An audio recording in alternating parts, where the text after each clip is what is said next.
Jadi aku Nadia Faranisrina bakal ngejelasin gimana sih strategi untuk mengatasi ancaman di bidang ekonomi gitu. Nah, jadi kan pada kenyataannya globalisasi ekonomi itu lebih dikendaliin sama negara-negara maju nih ya. Sementara negara berkembang kayak negara kita, Indonesia, itu tuh kurang banget dikasih kesempatannya. Jadi, untuk mengatasi hal tersebut, kita tuh harus punya strategi yang bagus untuk memperkuat ekonomi kita. Nah, untuk penjelasan kali ini, aku bakal ngejelasin 5 cara untuk berstrategi dalam memperkuat ekonomi di negara kita gitu. Jadi langsung aja. Nah, jadi yang pertama itu kan ada sistem ekonomi dikembangkan untuk memperkuat produksi domestik bagi pasar dalam negeri sehingga dapat memperkuat perekonomian rakyat. Nah, jadi maksudnya kalau kita udah memperkuat produksi domestik, itu tuh bakal memperlancar banget perekonomian rakyat gitu. Jadi kita nih harus memperkuat dulu nih produksi domestik bagi pasar dalam negeri sehingga perekonomian rakyat kita itu menjadi lebih kuat gitu. Nah, untuk yang kedua, itu tuh ada pertanian dijadikan prioritas utama. Maksudnya tuh, kan mayoritas penduduk Indonesia itu kan mata pencahariannya tuh petani ya. Nah, hasil pertanian kita nih juga bisa dibilang bagus gitu. Jadi industri-industri itu harus menggunakan bahan baku yang udah kayak diproduksi dari hasil lokal kita gitu, karena itu juga berkualitas. Nah, jadi dengan hal tersebut kita tuh nggak bergantung lagi sama impor dan ekonomi kita jadi lebih bagus. Nah, yang ketiga itu ada perekonomian berorientasi pada kesejahteraan masyarakat. Jadi artinya itu segala sesuatu yang menjadi hajat hidup manusia, hajat hidup orang banyak, apa aja yang orang perlu gitu ya, itu tuh terjangkau gitu sama masyarakatnya. Jadi masyarakatnya itu kalau mau beli kebutuhan tuh bisa gitu kebeli gitu. Dengan kalau misalnya kita udah kayak menganggap oh kita bisa beli ini, kita bisa beli itu gitu kan, masyarakat tuh mau beli apa-apa tuh terjangkau gitu. Nah, itu udah menunjukkan kalau ekonomi kita tuh bagus. Keempat itu tidak bergantung pada badan-badan multilateral seperti IMF, Bank Dunia, dan WTO.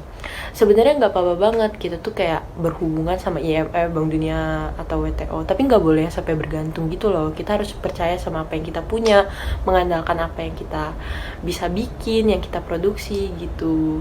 Jadi sebenarnya nggak apa-apa gitu, tapi jangan yang sampai bergantung banget gitu loh.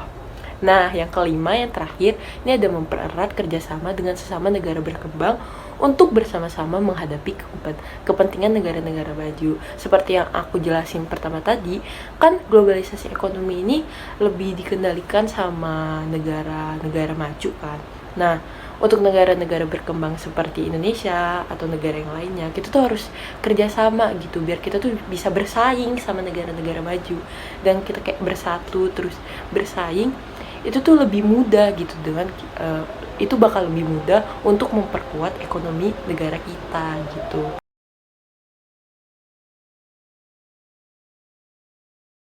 Strategi mengatasi ancaman di bidang sosial budaya. Banyak faktor yang mungkin menimbulkan banyak perubahan.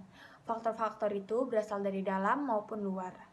Biasanya yang dari luar itu banyak menimbulkan perubahan dalam menghadapi pengaruh dari luar yang dapat membahayakan keseimbangan hidup sosial budaya.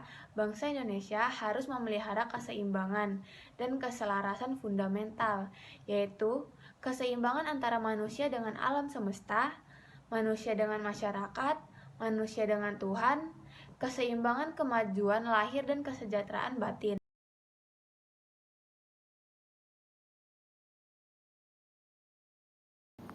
Baik, di sini saya akan menjelaskan tentang strategi mengatasi ancaman di bidang pertahanan dan keamanan. Ancaman militer akan sangat berbahaya apabila tidak diatasi. Oleh karena itu, harus diterapkan strategi yang tepat untuk mengatasinya. Undang-Undang Dasar Negara Republik Indonesia tahun 1945 telah mengatur strategi pertahanan dan keamanan bangsa Indonesia dalam mengatasi ancaman militer tersebut. Pada pasal 30 ayat 1 sampai dengan ayat 5 Undang-Undang Dasar Negara Republik Indonesia tahun 1945 menyatakan sebagai berikut. Yang pertama, yakni tiap-tiap warga negara berhak dan wajib ikut serta dalam usaha pertahanan dan keamanan. Yang kedua, usaha pertahanan dan keamanan negara dilaksanakan melalui sistem pertahanan dan keamanan rakyat semesta oleh TNI dan Kepolisian Negara Republik Indonesia sebagai kekuatan utama dan rakyat sebagai kekuatan pendukung. Yang ketiga, TNI terdiri atas Angkatan Darat, Angkatan Laut, dan Angkatan Udara sebagai alat negara bertugas mempertahankan, melindungi, dan memelihara keutuhan dan kedaulatan rakyat. Yang keempat, Kepolisian Negara Republik Indonesia sebagai alat negara yang menjaga keamanan dan ketertiban masyarakat, yang bertugas melindungi, mengayomi, melayani masyarakat, serta menegakkan hukum.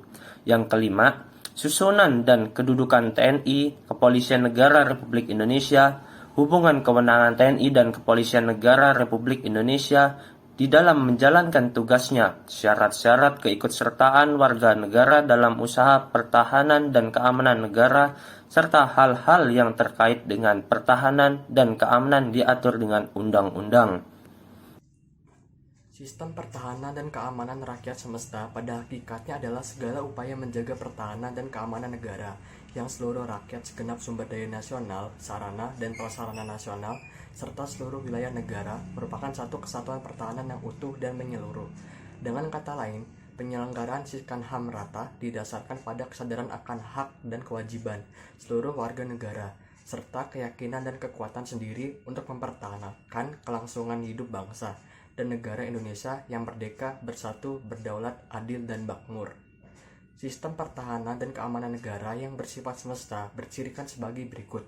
Yang pertama, kerakyatan, yaitu orientasi pertahanan dan keamanan negara diabadikan oleh dan untuk kepentingan seluruh rakyat. Yang kedua, kesemestaan, yaitu seluruh sumber daya nasional didayagunakan bagi upaya pertahanan. Yang ketiga, kewilayahan, yaitu gelar kekuatan pertahanan dilaksanakan secara menyebar di seluruh wilayah NKRI sesuai dengan kondisi geografis sebagai negara kepulauan. Adapun ancaman tradisional dan ancaman non-tradisional.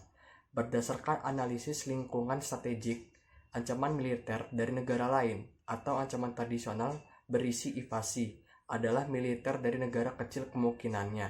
Ancaman tradisional yang lebih mungkin adalah konflik terbatas yang berkaitan dengan penyelenggaraan wilayah dan atau menyangkut masalah perbatasan. Ancaman tradisional merupakan ancaman yang dilakukan oleh aktor non-negara terhadap keutuhan wilayah, kedaulatan negara, dan keselamatan bangsa Indonesia.